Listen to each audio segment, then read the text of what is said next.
Mga boss, katapos ng mga video at revelasyong inilabas ni Saldico, pinangalanan niya doon mga boss no, kung sino ang utak ng korupsyon na naganap sa Pilipinas ngayon.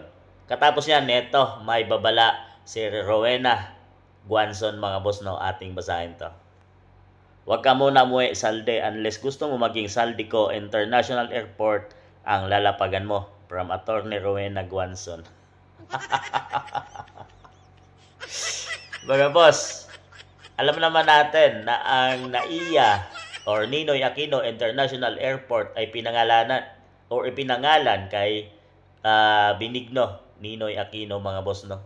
Dahil doon siya ay binaril doon paglapag niya ng airport na yon mga boss. Kung di ako nagkakamali, dati yun ay MIA, Manila International Airport. Pero nung siya ay binaril doon mga boss, ay nilipat na sa pangalan niya ang airport na yon. So, kung mangyayari kay Saldico, sabi ni Rowena Guanzon, ay mapapalitan na yung NAIA to Saldico International Airport. Posible pang malagay na naman sa 500 peso bill mga boss na dahil inilagay yung mukha ni Ninoy Aquino doon. Naka ganon. Kaya nga kilala na ang 500 pag naka ganon yung kamay mo sa mukha. 500 peso.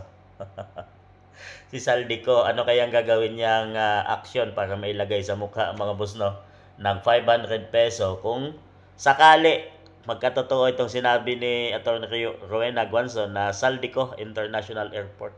Dahil sabi nga ni Saldico mga boss no, nanganganib yung kanyang buhay, sana bago siya malagot or matigok ng administrasyon daw. Yan ang pahayag ni Saldico sa kanyang video nilabas mga boss, ay inilabas niya na ang katotohanan mga boss. So magkakaroon na ba tayo ng pangatlo? Saldico International Airport. Yan ang ating abangan mga boss.